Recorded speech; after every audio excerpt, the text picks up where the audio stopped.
So my name is Brandy Aiken, and I'll be doing my test. I'm going to go ahead and wash my hands. How are you doing today? I'm good, thank you.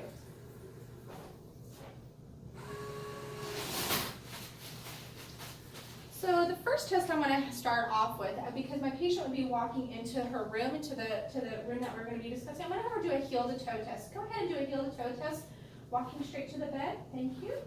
Checking for her gait, making sure she's nice and balanced. And go ahead and walk to the pad, and then go ahead and stop. As soon as you get onto the pad. Right now, I'm going to go ahead and have her bend down and touch her toes, checking for scoliosis, which her spine is nice and straight. Go ahead and stand up. Good. And then I'm going to go ahead and have her turn around and sit on the edge of the bed. So the first part I'm going to start off with is I'm going to be doing a head and scalp, as well as during this health assessment, I'll be doing some checks of the skin, overall checking for symmetry, as well as doing palpation during it. So the first part I'm going to start off with, the scalp, making sure that no masses or lesions. All the way to the back. Coming back, I'll check those occipital nodes, they're not swollen. Her hair is evenly distributed, it's not coarse or anything of that sort, nice and smooth. And then I'm going to come down and then I note her eyes, her nose, and her mouth is symmetrical. Her face is symmetrical, there's no drooping or anything of that. Then I'm going to come under, I'm going to be checking her submandibular node, her submental node, and her sublingual node. And they're not swollen, any tenderness to my touch? Good. I'll be checking her preauricular node and then her postauricular node. During this, I'm also looking at her eyes. I note her eyebrows. They're both nice and symmetrical, no swollen. Also checking her frontal sinuses, her mandibular sinuses or paranasal sinuses. They're swollen, any tenderness to my touch? No. Okay. Then I'll be overall looking at her eyes. I'll be checking her eyelids, her palpebral fissures. I'm going to just do a slight palpate, just kind of making sure I'm maintaining sensitivity to her eyes. Be checking her conjunctiva, her lacrimal apparatus, her lunula, and then I'm also going to be checking her sclera. Overall, checking her pupils, making sure they're nice and intact. Good. Then I'm going to be going down, I'm going to go ahead and continue with the optic test. So my optic light does not work. I'm actually going to be doing my pen light first. So I'll be checking for constriction, making sure that this eye constricts, which it does. And I'm going to come to this side, make sure that this eye constricts, which it does nice and well. Then I'm going to come again, but I'm going to make sure that as I hold it steady that the other eye constricts. Good. And the same thing for this. Okay. And then I'm going to be doing a confrontation, so I'll be checking her peripheral vision. So let me know when you see my fingers. I see your fingers. Good. And then I'm going to come at a different approach. Making sure she can see it. I see your fingers. And note that it took her a little bit longer to see from this angle than it did the other angle, so I would note that in my assessment. And then during that, I've checked her obducent, her trochlear, her optic nerve. And then I'm going to be doing the 6 cardinal signs. So I'm going to start midline. I'm just going to have you follow my finger. Going across, going up, going down, come back up, midline,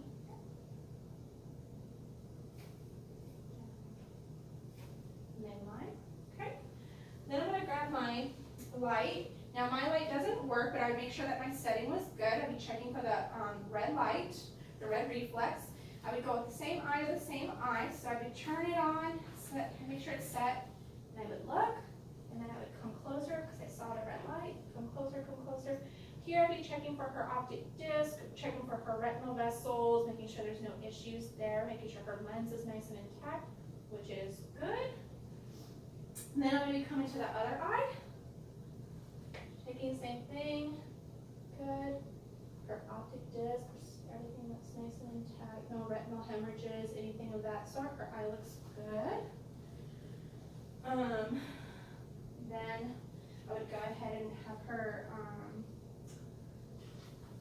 going to go ahead and check for her nose. I'm going to go to her nose, make sure that's nice and symmetrical, which it is. Go ahead head, and then I'm going to take my pen light, which my pen light is here. Using my pen light, I'm checking her turbinates, making sure they're nice and kind of gentle, not kind of coming in so hard, making sure her mucosa is nice and pink. No deviated septum is noted, so good. And I also want to check for patency, checking her olfactory nerve. So go ahead and blow it up. Okay, and then go ahead and blow it. Good. Same time, I'm also checking her lips. Her lips are nice and pink. There's no indications of dehydration. Also checking her gums, her buccal mucosa. And for this test, I'm going to go ahead and put my gloves on so I can get a little bit more of a deeper look.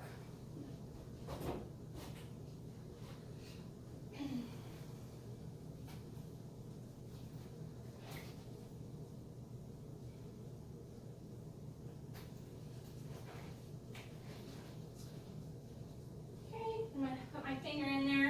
I'm going to check to make sure that her gums are nice and pink, her buccal mucosa is nice and intact. I'm also going to check underneath for her gums. Go ahead and stick your tongue out. Her tongue is nice and straight, checking out for the hypothalamus, which is cranial nerve number 12. And then I'm also going to be checking for cranial nerve number 9 and 10. Can you go ahead and wiggle left and right, which there is nice and good. Go ahead and say ah, which her uvula is nice and midline. And then I'm also going to be have her swallow. Any issues swallowing? No. Good. I'm also going to kind of just do an overall check of her teeth, make sure her teeth are good. When was the last time you had a dentist checked? About 2 months ago. Okay, good.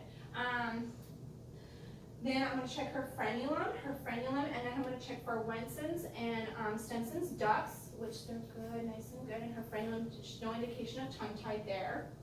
Good. And then I'm going to go ahead and check cranial nerve number 7 and number 5. So go ahead and smile for me. Okay, as well as I'm going to be checking the TMJ. TMJ is nice and checked. There's no clicking noted. Can you go ahead and clench your jaw? Also checking cranial nerve number 5, the trigeminal. Good. And then while I'm here at your ears, I'm going to go ahead and start checking your ears, checking the external canal, mandible, and then I'm also going to be checking for your frenulum. Good. Good. And then I'm going to be doing the whisper test and the Rosenbaum test. So I'm going to hit it and then put it right on the top of her forehead. Let me know when you don't hear it. Or do you hear it? Yes. Do you hear it in both ears? Yes. Good. Now I'm going to be doing it on the back side. Do you hear it? Yes. Okay. And then I'll make sure I bring it forward. Do you still hear it? Or actually, let me know when you don't hear it anymore. I'm going to go ahead and repeat that test. Let me know when you don't hear it. I don't hear it. Okay, I'm going to move it forward. Do you hear it? Yes. That tells me that her AC is stronger than her conduction, as it should be. And then we do it on the other side. Do you hear it? Yes. Let me know when you don't hear it. I can hear it. Good. So that's a good finding. I'm also going to be checking her acoustic, her cranial nerve number 8, which is her ear. So I'm going to be doing a whisper test. So tell me what word I said. Apple. Good. And then I'll be pulling down here on this side. And then tell me what word I said. Baseball. So she identified both words that I did say as apple and baseball. And I'm going to be checking out my otoscope. My otoscope light doesn't work, but as I'm using this, I'll be pulling back and up for an adult. Slightly putting the tip in. I'd be checking for her tympanic membrane, making sure to see the cone of light. Should be a nice grayish color, which it is. Checking for any sort of excess earwax, which she doesn't have any. Same thing for this one. Come in, pull up and back, checking for a cone of light, as well as her tympanic membrane, which everything looks good. No issues there.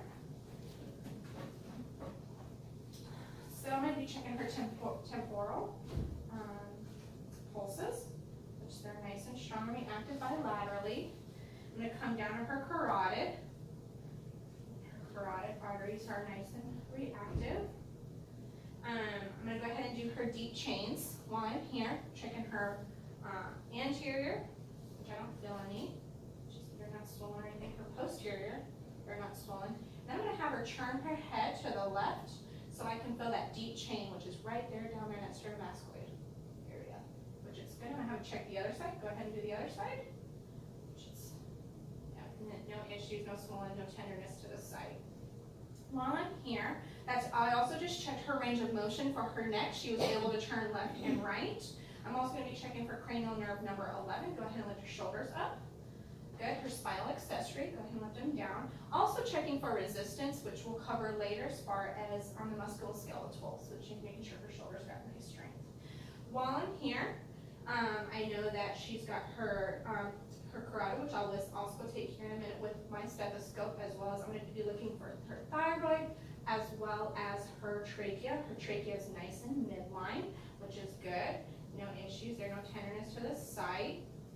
Then I'm going to come from the back, and I'm going to check her thyroid, which should be right there underneath the isthmus, which it is. It's not swollen, no concern there. Good. And then I'm going to auscultate all three areas.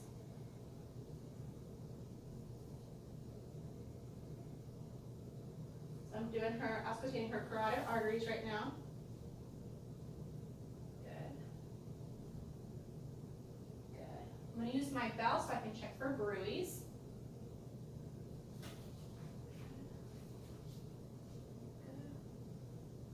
Then I'm going to do an auscultation of her thyroid. And then I'm going to come to the side to check her trachea. And they're all nice and no indication of any sort of abnormal findings. So now I'm going to move into the cardiac, to the thoracic, as well as I'm going to go into the abdominal. So I'm going to go ahead and have the patient lay down for a minute.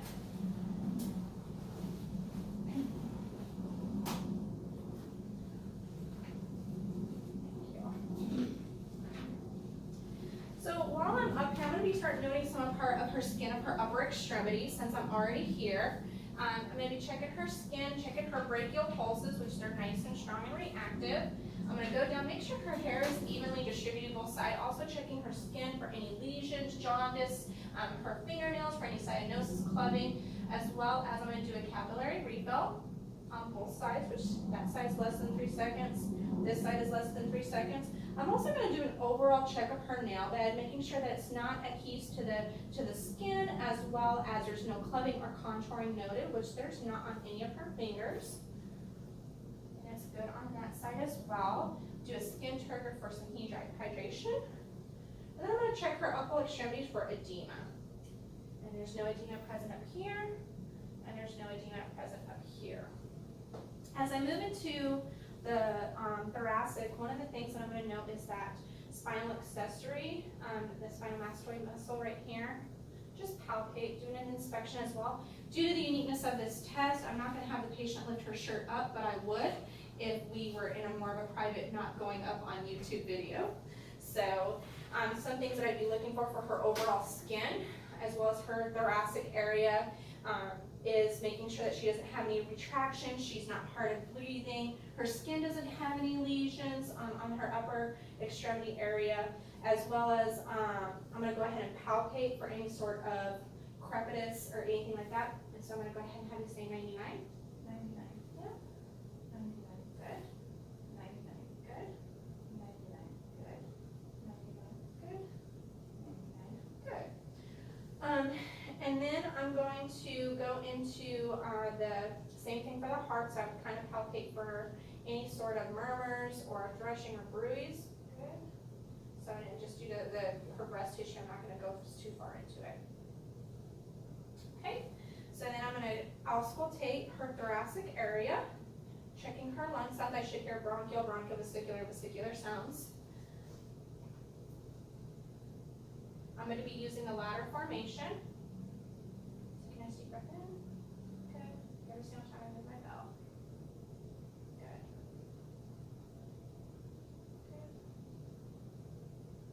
Good. Good.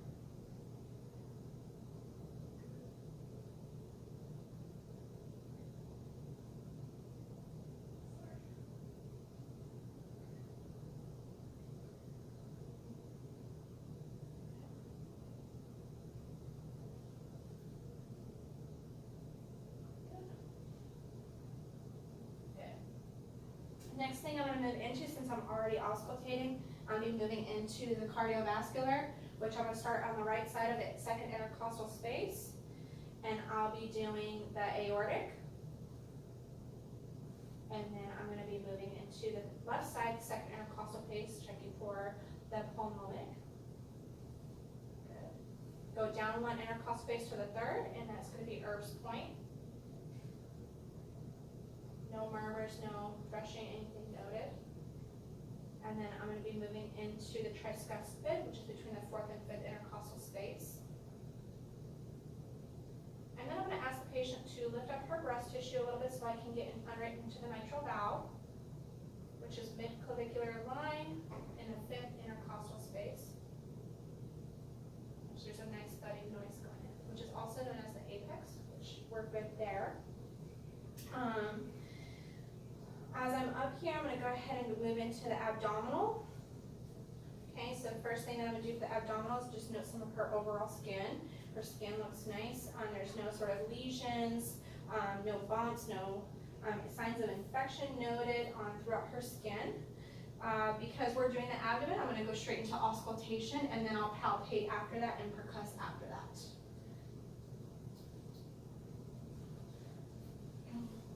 Okay, so I'm going to start in the right upper quadrant, which is also where the liver is. So first I'm going to start by checking for bowel sounds, then I'm going to move my stethoscope up to check for any sort of, see how the liver sounds as well.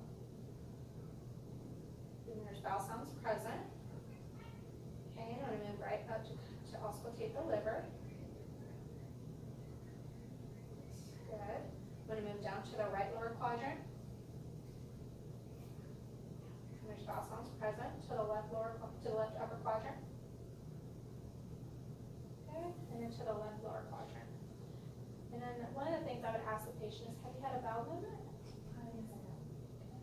When was your last bowel movement? Yesterday. Okay.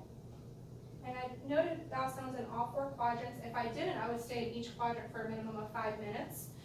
Next thing I'm going to go to, because I know her spleen is located in the 10th intercostal space, I'm going to count, which are 12 intercostal, which is the last rib, move 2 up, and that's where her spleen should be, which I definitely feel it. I'm going to auscultate her spleen. Good. And then I'm going to be moving into percussing both her liver and her spleen. So I'm hitting that second finger right there in the bottommost pad of my finger. I've got a nice resonant sound. Any pain upon my strikes? No. Good. Then I'm going to be moving into palpation of her abdomen.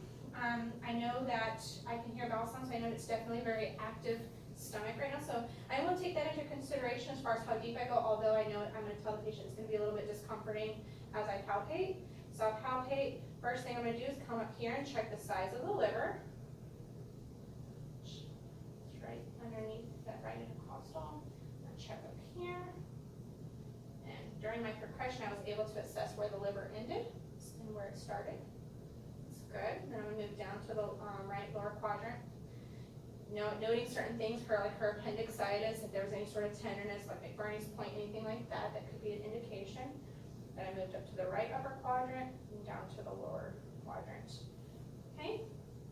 So while I'm here, I would have the patient unbutton her buttons a couple just so I can get the iliac, which I'm just going to kind of maneuver just to the uniqueness of this. Checking her iliac pulse, which is nice and strong on her right side.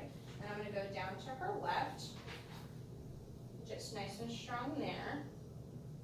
Good. So now I've done my thoracic and my cardiac and my abdominal, but I don't want to do my thoracic anterior. So I'm going to go ahead and have the patient sit up and hang over the edge of the bed. Thank you. You're welcome. And then I'm going to go ahead and check the posterior thoracic area. So same thing, overall inspection. I noticed certain things she was able to do, like shrug her shoulders. I'm indicating that as far as range of motion goes. She was able, we already moved your neck left and right, didn't we? Yeah, we moved her neck left and right. Did you touch your ear to your, there we go, checking more so for a range of motion. Then I'm going to go down to her spine, noting overall inspection of her thoracic area. There's no retractions noted. Also checking how her her stomach is as far as if she's barrel chested, any sort of kyphosis or anything like that is noted. And it's not. So I'm gonna auscultate. Actually, I'm gonna percuss first. I'm gonna have you go ahead and say 99. 99. Good. 99. No fractus noted. Crepitus. 99. Clicking. 99. Indicating that there's trapped air anywhere. 99. Good. 99. Good. 99. Good. 99. Okay, now I'm gonna go through and percuss the thoracic area. Good. Still maintaining that ladder formation, and just as I do with my stethoscope.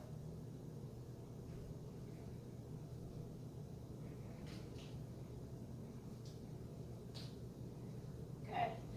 While I'm here, I'll go ahead and check her diaphragmatic excursion. So I'm going to have the patient take a deep breath in and hold it. Okay, and right where I hear that sound to stop, then I'm going to go ahead and mark with a pen. Okay, go ahead and exhale. Good. And then go ahead and take another deep breath in and out. And then I'm going to percuss and hold that breath out. And then I'm going to note this part where that ended, and that should be about 3 to 5 centimeters. Good. Nice and relaxed. Thank you. Now I'm going to auscultate her lungs. Take a nice deep breath in. Good.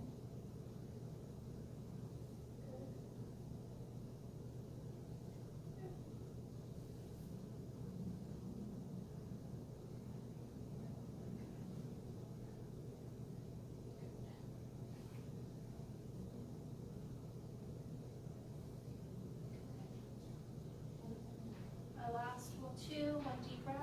Good. Out. And then my last one deep breath. And out.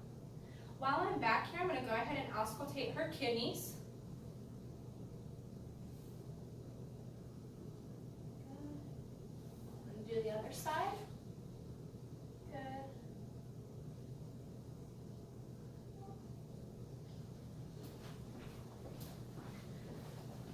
So I finished the posterior thoracic area, so the next thing I'm going to be going into is doing overall, maybe checking a couple of her reflexes as well as going into some flexion and upper body strength of her upper extremity strength and range of motion. So the first thing I'm going to have her do is go ahead and lift your arms up. Good. Extension, and then go ahead and, flexion, and then this is an extension, which is good. Go ahead and do the same with your wrist. Up, and then down. Okay, now go ahead and relax, and then do the same thing but against my resistance with your arms, checking her elbow strength, which is good, and then do the same thing with your hands. Go up. Okay, now do the same thing with your hands down. Good, and then do the same thing with your arms down. Good. I'm going to go ahead and check her brachial reflex while I'm up here. Let your arm dangle. I'm going to maintain, trying to keep pressure on that muscle. Good. Then I'm going to go ahead and go back to her tricep. Just let your arm dangle for me. Relax. Okay. Do this side. Try to maintain some pressure on that muscle so it doesn't good.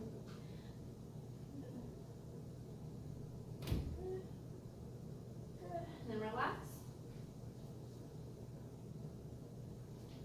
So I'm trying to let your arm dangle a little bit. Okay, so they're good both bilaterally. And then I'm going to go down to her hands. I've already checked her radial pulses, things of that sort. So I'm going to go ahead and have her put her fingers out. Good. So abduction, go ahead and bring them in. Abduction, and go ahead and bring them in. Okay, good. And then one of the things I'm going to have her do is go against my strength. Go ahead and go against. Good. And then open them up and then try to close them. Good. And then I'm also going to have her put her hands down and check her pulse, her reflexes on her radial reflexes. So let your hand relax on this. Good. So I indicate one beat. Good. Okay. Then I'm going to check overall rotation of her arms. So I'm going to have her go ahead and lift her arm up. Good. Her arm down. Good. And then go ahead and bring it back. So pronation and extension. Okay, good. And then up. And then down. And then back. Good, so she's got overall good rotation of her arms. And then during this part, I'm gonna go ahead and do an overall palpation of her joints. So good. And noting any sort of swelling or tenderness noted at any of the joints. Go ahead and check that elbow joints right back there. Trying to make sure that I'm not mistaking a joint for a muscle. Good. So overall, the upper extremities, I would say I have completed. I'm going to go down to the lower extremities. Actually, I'm going to have her do a quick movement test, a rapid movement test. So I'm going to have her tap her hands. Okay, now go ahead and flip them to the back side of your hands. Keep tapping, and then go ahead and try picking your fingers at the same time, striking each finger. Good. Letting me know she's neurologically sound, so up on her upper extremities. Good. While her feet are here, I'm going to go ahead and move down to her legs. One of the things that I'm going to note is her any sort of edema in her lower extremities, which she has about 1+, I would say, edema. Go ahead and check in that tibial pulse since I'm down here. When I move to my hips, I'll go ahead and check the palpebral. Okay? Checking to make sure her hair overall is evenly distributed, checking for varicose veins, which are none are noted. Checking overall warmth and stuff of her skin as well. Sometimes that can be an indication of Homan sign. So, let's just work good here. Okay, while I'm down here, checking that for capillary refill, which is good, it's less than 3 seconds, no adherence to the nail bed, to the skin, checking for overall if the jaundice or cyanosis, which her feet are a little bit cold, it might be because of the room temperature in here, but if anything that was concerning like cyanosis, then I would note that as well. And then I'm gonna go ahead and have her lift her feet up against me, checking her ankles, good, go ahead and lift them against, good, she's got good strength in her ankles, go ahead and do inversion, and then eversion, checking good range of motion for her ankles. And then I would go ahead and have her do the same thing. Go ahead and lift her legs up against my pressure. Good, checking her knees. Go ahead and bring them back. Good, she's nice and good against my resistance. Now, I'm gonna check her hips. So I'm gonna go ahead and have her lay back. I'm gonna have you keep your knees up. Okay, whenever we're doing this test real quick, so I'm gonna check her pocket wheel pulses. So her pants are kind of a little bit in my way, but I'm not going to have her remove them just due to the uniqueness of this test. But I'm right there, right behind her kneecap. Nice, I feel a slight beat. I'm going to go to her other side. Same thing. Seems pretty good. So then I'm going to have her lay her legs out. Okay, I'm going to lay her back. And I'm going to check her hip rotation. Meanwhile, while I'm doing her hip rotation, I'm also going to be checking her hip strength. So go ahead and lift your leg up. Yep. Making sure it's flexion. Good. Go ahead and go over. Checking adduction. Good. Go ahead and come back out. Checking abduction, which is good. Now I'm going to have her go ahead and lift her leg up against my resistance. So go ahead and lift your leg up against my resistance. Good. Making sure that quadricep, that hamstring is nice and strong, which she's good there. And then we're going to do the same thing with this leg. Go ahead and lift it up. Good. She's got good range of motion. Bring it over. Checking her adduction. Come back out. Checking her abduction. Go ahead and lay it back down. Go ahead and shake your leg out if you need to. And then go ahead and lift it back up against my resistance. Go, go, keep going, keep going. Good. She's got good strength in her lower extremities. Bilaterally. Then what I would do while I am here, I would check her femoral pulses, which I know what they're located right here. I'm not going to have the patient remove her legs. So I would check her overall femoral pulses, which they're nice and strong. Make sure that they're nice and strong bilaterally together. Okay. And then I'm going to go ahead and have the patient sit back up. And then I'm going to have you come this way. So we've done that test. So I'm going to have you close your eyes. And then I'm going to put this in your hand. And I just want you to tell me if you can tell me what this is. Soft cotton. That is the stereognosis test. Okay. Then I'm also going to write a letter. Trichognosis test. Tell me what letter. M. Yep. So she's passed that test. You can go ahead and open your eyes now. Now, one of the things I'm gonna do is I'm gonna have you tell me if something is painful or not, okay? Okay. So, is this painful? No. Is this painful? No. Okay, check her upper extremities bilaterally. Is this painful? No. And I'm using a point object, something that would indicate pain if the patient was sensitive to pain. So, is that painful? No. No. Okay. And then I'm gonna have you tell me if this is soft or hard. Soft. Good. Soft. Good. Soft. Good. Soft. So is the cotton ball, the patient definitely indicated the cotton ball was soft on bilaterally on her upper and lower extremities. Now tell me what you think this is. Rough. Okay. Rough. Rough. Good. Rough. Good. And I used a sandpaper, so definitely a little bit more of a rougher object. Now what I'm gonna have the patient do, I know we talked about sight. One of the two tests that we didn't, that we discussed with her about eyesight is the Snell and Trenton-Rosenbaum test, checking for near and far vision. And then now I'm gonna move into doing, have her stand up. Okay. And as I have you stand up, I'm gonna have you cloak just a little bit, separate your feet about six inches. Put your arms out, close your eyes, and then bring your finger to nose. Checking to make sure she's nice and balanced. Keep going, yep, good. And no issues there. And then go ahead and sit back down. And then while she's back dangling, I'm gonna go ahead and check her reflexes down here below. So, just relax for me. Good. Check this one. Good. I'll check her. Just relax. Good. Good. Okay. And then overall, I think I have covered most things. So I would do a general overall assessment, just making sure if I missed anything.